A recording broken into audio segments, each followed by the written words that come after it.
First of all, I just want to say thank you to Caitlin and Mark for having me here. I know I don't work for the extension service anymore, but I am glad to be here, and a lot of new faces, some old faces. I know this is the first time I've spoke at this, so just real quick, I'm gonna give you a little background on myself. Again, my name is Robert Wright. I am currently a graduate student at Texas Tech. I farmed down in Slayton for a while, about 10 years ago, did that for about 5 years. Then when Dr. Seth Bird, which I'm sure a lot of you have messed with, came to work at Texas, the AgriLife there in Lubbock, I started working for him, so that was about 2015, and then I worked for Dr. Maeda when he came in 2018, and currently, I have had a great opportunity with Phytogen to go and actually pursue my academic career. So that's great. I work for Phytogen with the breeding team right now. But today, we're going to talk about harvest aids, and honestly, I'm a little disappointed more of you are not asleep. So I'm going to try to keep this as quick and brief as possible because I know harvest aids are the furthest thing from your mind right now. It's the beginning of the season. A lot of you guys out here are probably still wondering if you're even going to plant. I mean, if we don't catch a rain, what can we do, right?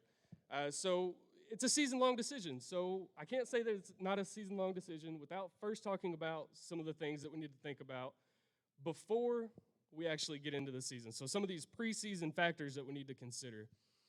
The very first thing on here is going to be variety selection, and this is going to be a major theme throughout my entire presentation is variety selection. That is going to be 100% key when it comes to, well, I mean, your entire season. So contrary to popular belief, harvest aids do not actually affect fiber quality. It does not matter what you do with harvest aids. It does not affect your fiber quality. The biggest factor on your fiber quality is in genetics. So the only thing that the harvest aids are going to do at the end of the year is it's going to help you harvest, right? So you need to be thinking about the genetics prior to that. And what I mean by that is one of the things that we talk about are hairy and smooth leaf varieties. When it comes down to the end of the year and you're harvesting your cotton, hairy leaf varieties tend to stick to the cotton more. I think we all know that, right? So that needs to be one of the things that we're thinking about there at the very beginning.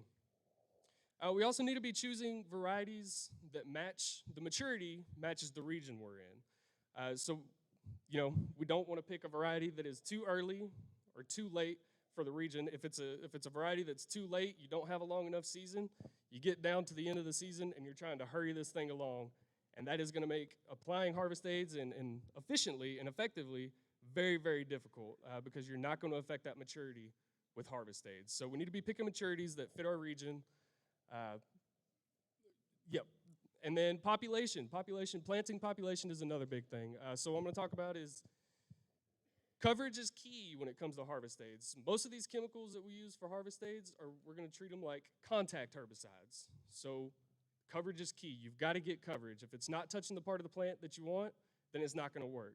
So if you go in there and you plant your irrigated field at 50,000 population and every one of those plants make it, at the end of the year, you have got a massive canopy to deal with. And you've got to get down below that canopy to get these harvest aids on the bottom and the middles of these plants. So like I said, this is one of those things that we need to be thinking about before we start planting that actually relates to how we're going to be able to apply harvest aids. Some in-season factors that we need to talk about is the biggest one is drought, disease, and poor fertility hardened plants are extremely hard to kill at the end of the year with chemicals. So what that means is we need to be paying attention to how much water we're putting on. We need to pay attention to our fertility program. And we need to be watching our diseases. So it's the more a plant is hurt, the harder it is to kill. It actually hardens them off. It puts a nice waxy layer on those leaves. And since these are contact chemicals, some of them are harsher than others, but it's going to be hard to get them into that plant if we have hardened off leaves. Late season overwatering and extra fertilizer, that's a big deal. So if we run the pivot too long or we run the drip too long, we've got all this excess water at the end of the year, or if we get a late rain, we've got all this extra stuff at the end of the year that really hurts us as well, especially when it comes to regrowth. Regrowth, and I don't know if y'all remember back in 2014 was a bad year for regrowth because of a wet fall. You can do the same thing with your irrigation. You can simulate that wet fall with late irrigations because the temperatures are cooling down. Any water that you're putting on the ground is mostly just staying there, and that's where we get these conditions for regrowth. Rank cotton on the other end of the spectrum is also hard to kill because, once again, coverage is key. So with this rank cotton, we need to be watching if we've chosen a variety that is prone to becoming rank. We need to keep up with PGRs throughout the season as we're going in. I'll talk about it a little later, but PGRs do not do anything at the end of the season. It cannot shorten a plant that is already tall. All it's going to do is shorten what's growing. And at the end of the season, your internodes are already really short, so PGRs at the end of the season do not do anything for you. We need to be keeping up with it as it goes. Again, some late season excess water and nutrients. I just talked about that a little bit. Just creates those optimal conditions for regrowth. And regrowth is hard to kill. I think we all know just how hard some of that regrowth can be to kill. Cotton is great at naturally defoliating itself. It's a perennial plant, so when the days start getting shorter and the temperatures start getting cooler, it will do most of the heavy lifting for you. You've seen it. You go out in October and you've got some fields that are looking brown or red, starting to die off a little bit, and they're just naturally defoliating. So the longer we wait on applying some of these harvest aids, the lower we can drop our rates on these harvest aids, which in turn saves you money at the end of the day, right? So if we could be patient, if Mother Nature works with us, we can wait, and we can still get this cotton defoliated efficiently. When cotton is 100% open, it also leaves room for regrowth. So as I mentioned, it's a perennial. If it's 100% open and it's not dead, it gets bored. It's just sitting there. It's got all this nitrogen in the ground. It's got all this water in the ground, possibly.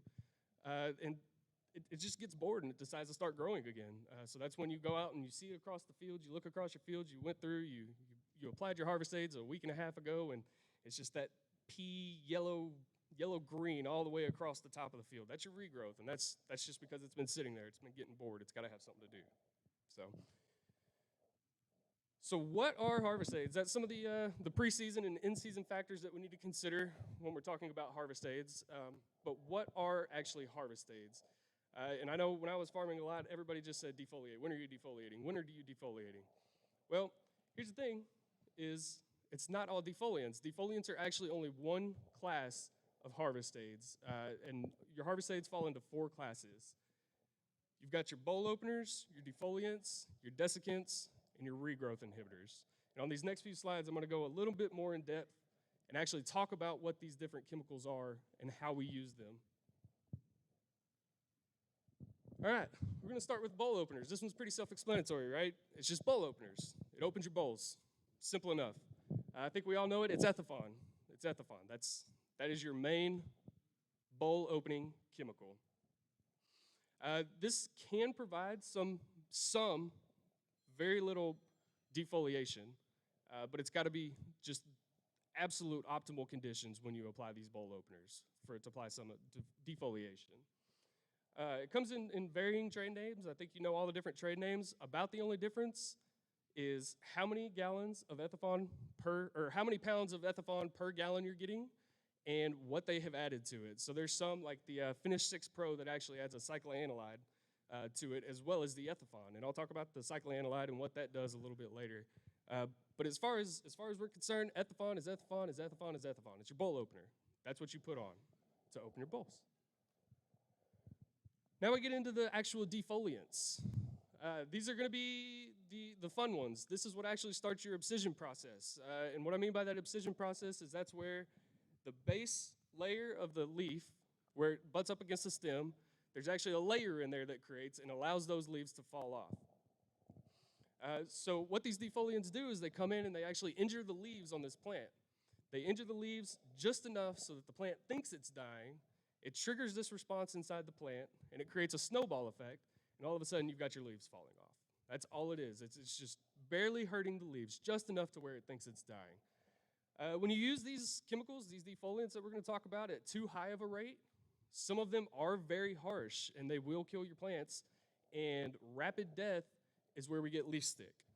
So when we start using these higher rates of these defoliants, that's where we start getting into some leaf stick issues.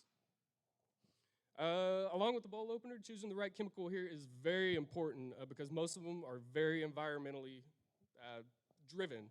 There's a lot of different defoliants out there that we're going to kind of go over, but you need to be paying attention to what conditions you're using them in. You need to be choosing the right chemical for the condition or the right condition for the chemical that you're about to spray. So some of these defoliants, they fall into two different groups here. So you've got your organophosphates and your PPOs. The organophosphates are going to be the things like the Folex, Tribufos, Def6, and a few others. The organophosphates are not a harsh chemical. They are more mellow, I guess. So things like Folex, they work a lot better on good, healthy plants, and when you've got nice, mild temperatures. So if you've got a mild fall, you've got a few days of some mild weather coming in, Folex, and you've got healthy plants, Folex is the way you want to go. It's not a very harsh chemical, but it gets the job done very well under the right conditions. And then you've got the PPO inhibitors, which is your sharpen, display, ETX. ETX is personally one of my favorites. When I was doing some work with Dr. Bird and Dr. Maeda at AgriLife there in Lubbock, ETX was definitely one of the ones that we found that did a better job. But these PPOs are harsh chemicals. They do a really good job on some tougher plants that have seen some drought stress, they've seen some disease stress, and they've just had a rough life. So these PPOs, these are the ones that you want to use. More than likely, these are the ones that you would want to use on a normal year, or what I guess we can call normal now, right? So yeah, harsh chemicals, again, high rates, rapid death. Rapid death equals leaf stick, which is what we do not want. Moving on to the desiccants. This one's actually one of my favorites. This is Paraquat.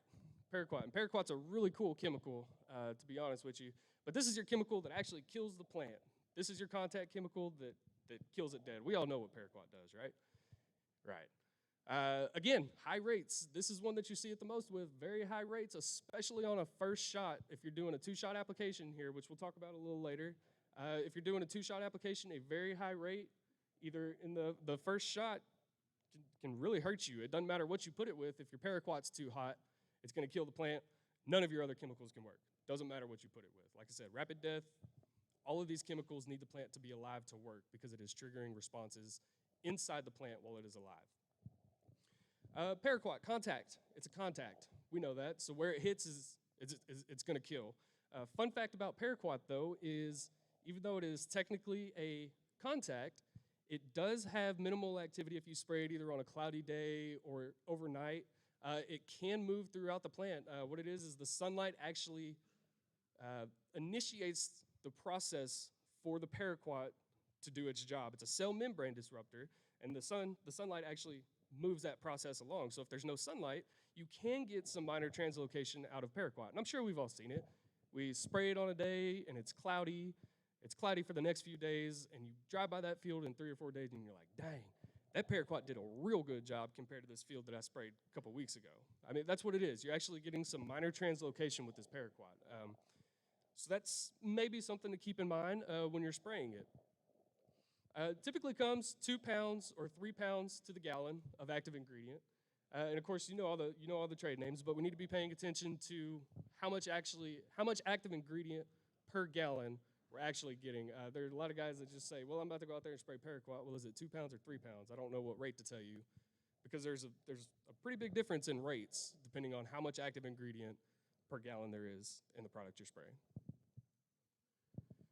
And last but not least, regrowth inhibitors. 2 types of regrowth. You've got terminal regrowth, basal regrowth. Terminal regrowth is what I was talking about. You drive out, you see the pea green across the top of your field. That's those little juvenile leaves popping up out of the top of that plant. That's your terminal regrowth. The terminal is typically pretty easily managed, especially with a second shot of a heavy desiccant that can come in. And since it's on top of the plant, you usually get way better coverage on it because it's right there next to your nozzles, right? So terminal regrowth is typically easily dealt with. It's the basal regrowth, and the basal regrowth is where it can get a little tricky. And I didn't mention this earlier, but one of the best defoliants out there, Terry actually mentioned it earlier, is verticillium wilt. So, so verticillium wilt can defoliate that plant in a heartbeat. Unfortunately, when you do have verticillium wilt and you get that early defoliation, you open the door for there's a very big chance that you're going to get that basal regrowth. And what I mean by that basal regrowth is the the green leaves that are popping up at the bottom of the plant or right there at the nodes, that is your basal regrowth, and that is the hard stuff to kill. Chemicals with diuron and thidiaziron help mitigate future regrowth as well as killing off some of the regrowth that is already there. One of the defoliants I mentioned earlier, Folex, the tribufos, does a pretty good job at killing regrowth on its own. But you really want to look at things like Genstar and Cutout to not only kill what's there, but also prevent it from coming back in the near future. And near future being the key word there. So we got to timing.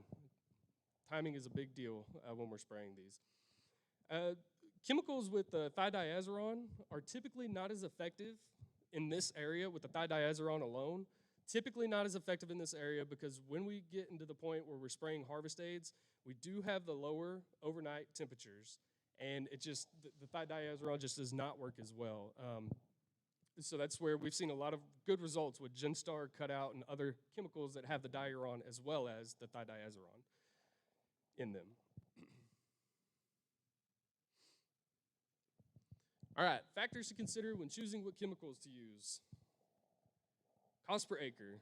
Everything boils down, everything y'all do boils down to can we afford it?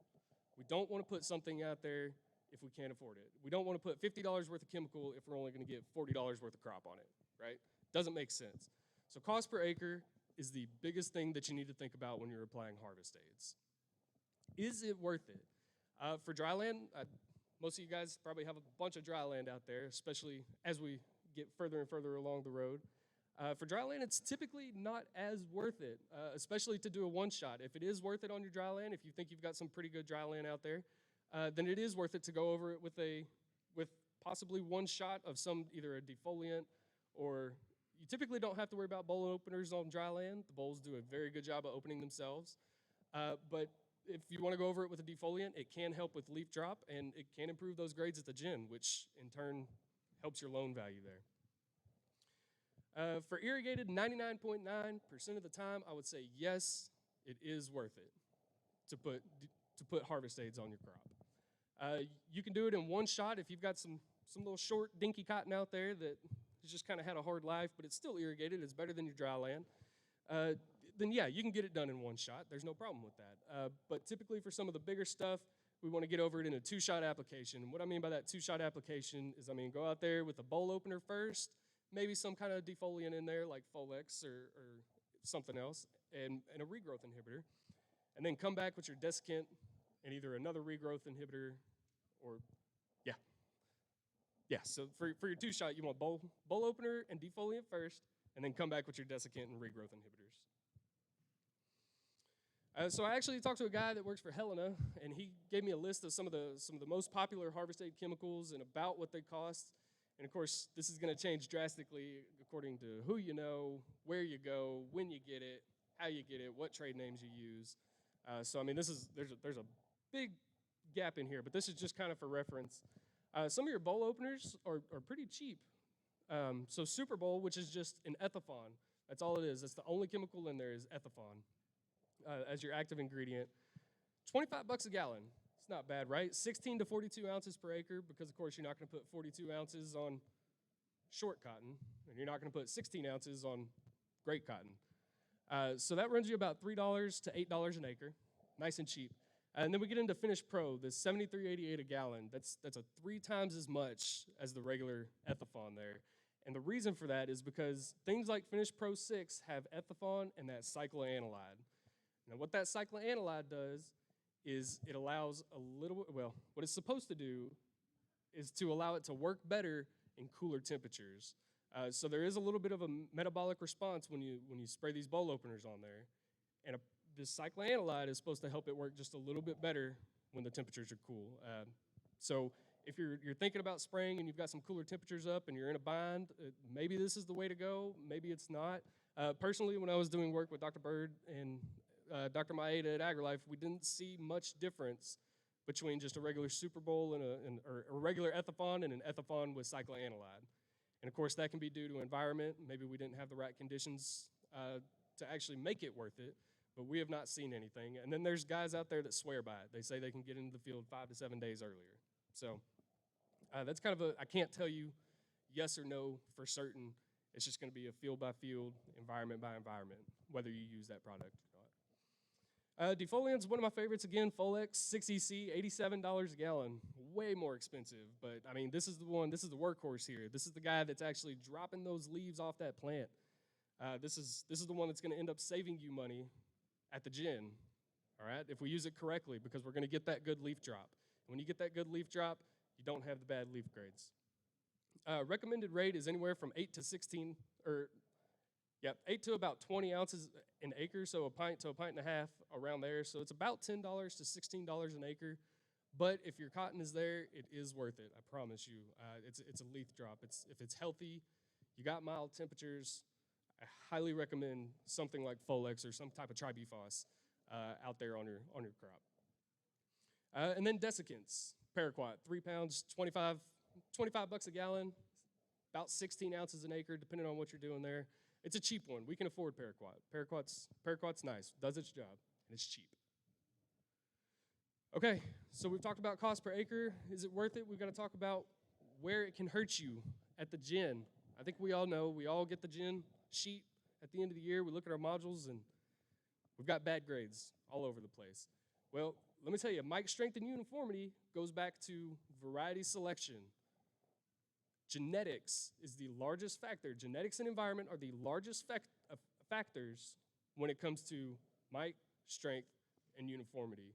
You are not altering these with your harvest aids. I can't say that enough. You are not altering the actual maturity or quality of this plant through harvest aids. Okay. Low Mike is typically where we see the greatest deductions. We've all seen it. Mike's as low as 3.5, 3.4, or even as high as 5.0 can get you deductions in the loan. That's 4 and 2 cents. That's the difference between 52 and 56-cent cotton, right? That's a big deal. So yes, high Mike can cause deductions. That was actually new to me. I didn't know that high Mike could get you deductions until I started putting this together. But it's true. If you put it into the Cotton Incorporated, makes a great loan value calculator. Y'all can look that up, and you can put whatever you want in there as far as grades, and it'll tell you what you can get on a return there. Uniformity, below 80 results in deductions, and above 82 can result in premiums. And I'm sure we all know what I mean by uniformity is the length of all those little fibers of cotton, those little strands of cotton in there. That is how uniform those are. That's how alike each one of those strands are. And again, this goes back to genetics and environment. The average here is about 79.5 to 82.4. We typically don't see a whole lot of fluctuation in some of this uniformity. Every now and again, when you have a bad year, a bad environmental year, you will see some lower uniformities. But you also see that with lower strength, lower Mike, and a lot of the other different ones that go with it. And length, as long as your length stays above about 1.05 and color is ending with a 1, you should stay in your premiums. And just so we're on the same page here, you've got a 32 on your color grade is worse than a 41 on your color grade. So we've got the 1 through 7 as your first number that tells you how yellow or gray or red it is, and then you go down from there. So a 32 is definitely worse than a 41. And when you start hitting those 2s is when you start seeing trouble and you start seeing some deductions in the loan. Leaf trash. This is one that we can pretty much control as long as we have chosen the right variety at the beginning of the year. We don't have a super hairy one that we're not able to knock the leaves off of. This is one that we can control with harvest aids, and this is one that can bring you some pretty big deductions as well. So if you properly defoliate, if you get your harvest aids on there, you get all those leaves knocked off, you can cut that leaf trash down by quite a bit. I'm not going to say 100%, but you can knock it down to where you're getting 1s and 2s at the gin. So, I mean, this is where we actually see the harvest aids do the most work as far as gin grades. And I've kind of got some what it can cost you in the loan here. So ascending leaf grades result in ascending deductions. So it can cost you, if you've got really trashy cotton, so let's say you've chosen a really, really hairy variety, and you weren't able to knock all those leaves off, or you let Mother Nature do it. You let it go to a freeze. You start seeing 5s, 6s, and 7s, and that's where it starts costing you 3 and 4 cents a pound at the gin. Again, can't afford that, right? So real quick, I've just kind of got a cost example. I used the Cotton Incorporated loan value calculator here to put this together. And it appears that one of them is not really showing up. So at the top there, I've got one, and these are two actual fields that we had in 2019, both dryland fields. The only difference here is where they were grown and when they were terminated, or how and when they were planted. So it's the same variety. One, the top one that you can't see, was sent to the freeze, and the bottom one was sent to be defoliated. Well, since you can't see it, it's kind of hard, but I'll tell you, the color was about the same as on the freeze as it was on the dry land, the defoliated one, but the leaf grade was a 7 on the one that went to a freeze. I mean, he didn't do anything. Went to a freeze, stuck every single leaf on that plant, and the leaf grade was a 7 here. He also had lower mic. Once again, same variety, different locations, different maturities when they were harvested or killed, terminated. So the low mic, it was about a 2.05 there. But once again, that is not because of harvest aids. That goes to maybe he chose the wrong variety for his location, and it just didn't have time to fully finish. Or maybe he planted late and it didn't have time to fully finish. The lengths were very similar. Strengths, uniformity was all pretty similar. But when you get over here, you look at the length, the second length category, that's your grade and length deductions. There was about 560 points deducted because of grade and length. And what that grade and length is that color and that leaf grade. So you got about 300 more points deducted because of that bad leaf grade, that 7. Going from a 1 to a 7 deducted it that much. Of course, there was a greater deduction on mic because it was a lower mic. It was a 2.05. And uniformity was about the same as well. What it boiled down to is the freeze cotton came out to about $70 an acre net return. That's it. That's all it came out to after looking at cents per pound in the loan. The defoliated cotton, however, did about $50 better at $120 an acre. And when you look at defoliation costs per acre, the freeze, free 90 free, didn't cost you anything, right? Defoliated with 1 shot of Folex at about 8 ounces an acre costs you about $11. So you still come out $40 on top, and you've got much better grades, which cleaner cotton is easier to market. Cleaner cotton comes back better in the loan. You get more for it. So this isn't to say that harvest aids is the entire story when it comes to your gen grades, but it can make a very big difference. Again, variety selection, and planting time is going to be another very big indicator of how much you're going to get back in that loan at the end of the year. Talk about harvest method real quick. If it is picker harvest, does anybody picker harvested out here? We got any picker? I didn't think so. Maybe. So I'm not really going to spend a lot of time on picker harvested. The biggest difference is if you're picker harvesting your cotton, you don't want to kill it. I'm not going to pretend to know everything about picked cotton. I've been around strip cotton my entire career with cotton, so I'm not going to pretend to know a lot about picker. I do know that you do not want to kill the plant. You want it to bend through the units so that it doesn't break off in those units. You also, bowl opening is very, very important on picker cotton. We need to be paying a lot more attention to how we're opening those bowls and getting those bowls open on picked cotton, because once again, that cotton's got to be splayed out so those fingers can get in there and grab it. Stripper harvested, desiccation, killing it. You've got to kill that cotton. It's got to be dead. The more alive it is, the wetter it is. The wetter it is on the plant, the wetter it is in your basket, the module, and then at the gin, and then you piss off the gin. Nobody wants that, right? Bowl opening, also important. It's not as important as picker harvested. Sometimes we don't want that. Depending on the environment, we don't want a bowl that is completely open. If you let it splayed out, it's very subject to weather, and that can kill your color grades. It can do all kinds of things there. Leaf drop is also very important because it is stripped. The entire plant goes through. Everything that's on that plant is going through your stripper, right?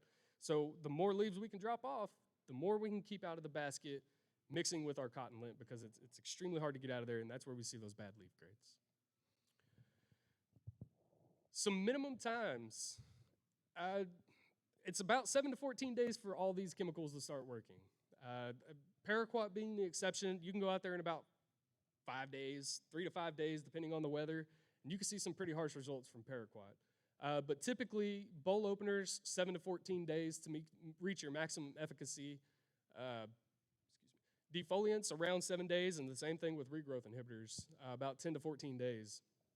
So we need to be making sure that we're not jumping the gun on putting our second application out. We need to make sure that we're giving these chemicals all the time that they need to actually do the work. Again, I said that the plant has to be alive for these chemicals to work. Every reaction that is going on in that plant to drop those leaves is a living reaction. So if we put our bowl opener on there or we put our defoliant on there and we only wait, say, 6 days and we're like, well, it doesn't look like it's working, I guess I'll go in with Paraquat and kill it. Well, you kind of screwed yourself there. You just killed the plant. Now it doesn't have time to actually let those bowl openers and defoliants work. So we need to be making sure that we're giving these chemicals enough time to do their jobs. Okay, few application considerations, things we need to think about. When should I apply harvest aids? Biggest thing besides maturity level to watch is the forecast. I know those guys can be pretty spotty, about 50% most of the time. It's either going to rain or not, right? But we need to be watching the forecast, especially temperatures. Again, most of these chemicals have temperature requirements. So we need to be watching for freezes, days with above or below normal temperatures, wind, etc. Since these chemicals do take such a long time to work, if you've got a bunch of bowls open out there and you know it's going to get windy, maybe you need to start rethinking. You don't want nobody wants open cotton being subjected to the wind and falling on the ground, right? Temperature is also a very large thing to think about. Again, we'll go back to defoliants. I'll use Folex and ETX as an example. If you've got the mild temperatures, maybe you can get away with it. If you've got a healthy plant and mild temperatures, get away with spraying a tribufos. Otherwise, if you've got the cooler temperatures, I'd go with a PPO for sure. Like I said, the harsher kill in the cooler temperatures. Maturity. We need to be paying attention to maturity before we spray it. We cannot affect the maturity of a plant through harvest aids. Doesn't matter how hard you try, we cannot affect that maturity. So again, we need to make sure that cotton's going to defoliate itself. It's a very good defoliator on its own. A good rule of thumb here is to wait until your crop is about 60 to 70% open before you decide to start putting on any of these harvest aids. Of course, it's going to be field to field. I can't give you a general prescription for every field out here because every field's different, every environment is different. Days when you're going to spray it is going to be different, so I can't give you 100%. But a good rule of thumb is 60 to 70% of the crop is open, and we're only talking about harvestable bowls here, or when the crop has reached about 4 nodes above uppermost cracked bowl to the uppermost harvestable bowl. What I mean by that is this here. If you look down at the bottom, the first position cracked bowl, you're always looking for first position. So that's your guy that's closest to the main stem. That's the one you want to look at. When that one's cracked, you count each one of these nodes above it, and as soon as you get to that uppermost one that's about a quarter size, that's your uppermost harvestable bowl. Anything below about a quarter, when we're getting this late in the season, I hate to tell you, it's probably not going to make it. So we need to be looking at 4 nodes above cracked bowl, and what we've seen is when you spray it at this point in its maturity is when you get the most efficiency, the highest rate of efficiency out of these harvest aids. How should we apply harvest aids? Again, keep in mind your optimal weather conditions. If you've already bought just a ton of chemical, you need to be paying attention to your weather.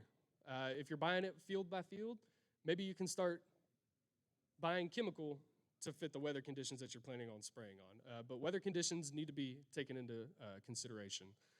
Higher carrier volume. We've done a lot of studies on this. I did a lot of them. Dr. Bird and Dr. Keeling there at AgriLife do a lot of this stuff, and everything that they have shown has said that if you use a higher carrier volume, you get way better results from these harvest aids. What do I mean by higher carrier volume? I mean 10 to 15 gallons per acre.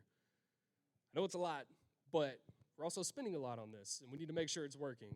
So 10 to 15 gallons per acre is where we like to see it. That is where we get some of the best results. If we're below that, we're not seeing as good of results. And why is that? Because coverage. I can't say it enough. Coverage is key when it comes to harvest aids. You've got to be able to cover that plant. You've got to be able to touch every part of that plant that you want to do whatever you're putting on there. Small coarse droplets and slower ground speeds. Small coarse droplets. The tips that you're using for your dicamba applications or your oxen applications or whatever you're using are not going to work for harvest aids. They just won't. You're not going to get good results out of it because you're not going to get good coverage. You've got just these big coarse droplets out of these dicamba nozzles, right? We need to change that. You gotta go down to something with a lot smaller droplet and slower ground speeds. I know you hate to hear me say that, slower ground speeds, especially these guys out here. You've got thousands of acres. Well, I can't afford to slow down. Well, you can and you can't. If you're already putting the money into these harvest aids, why not apply them correctly so that you get the most out of your money? I know it sucks a little bit to slow down on that spray rig, but I mean, it's worth it. It is definitely worth it in the end. All right, so that pretty much wraps it up. A couple things to remember here are that plants in bad health do not metabolize your bowl openers and defoliants. Bad health, hard to kill. I know that sounds like it should be the other way around, but plants in bad health are harder to kill. Coverage. We gotta look at our coverage. We gotta make sure we're getting the entire plant when we're spraying these chemicals on here. Otherwise, we're just wasting our money. Nobody wants to do that. Cooler temperatures, just as a rule of thumb, reduce your effectiveness. And harvest aids do not affect bull maturity. PGRs, useless at this stage. Keep up with your PGR regimen throughout the year. If you know you've got that variety that's prone to getting rank, stay on it. Stay on it. You don't want these 6-foot tall plants that you get through at the end of the year and you can't do anything about it. You can barely get the spray rig through the field. And stay within your budget. Again, you gotta weigh the pros and cons here. If it's worth it, spray it. If it's not, don't. Just take the hit. And here, the last few slides I put on here, I didn't bring any handouts today, but I will be in the back after this if y'all want to get with me. Dr. Wayne Keeling at AgriLife, Dr. Seth Bird, and Dr. Galen Morgan have put together just an outstanding, every year they put together, and Dr. Maeda now, they put together these outstanding harvest aid guides that are available through the Extension office. And so this is just kind of looking at your defoliants, your bowl openers, desiccants, regrowth inhibitors. It gives you what those actual chemicals are, what is in the trade name chemical that you're spraying, as well as some crop condition stuff here. So you see we've got low limited yield potential, medium stature. And one thing you'll see on here is this low yield potential. You see Paraquat.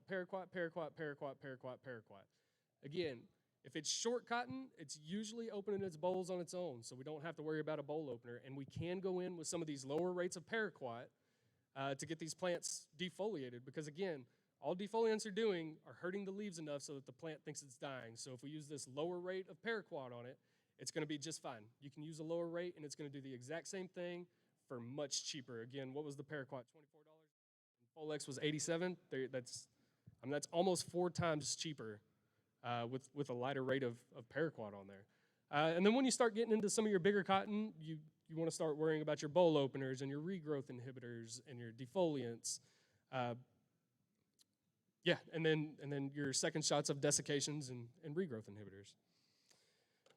So that is all I have got today. If y'all have any questions at all, I will be back here at that table back in the back. Feel free to stop me. And once again, thank you for having me here. I hope y'all have a great day.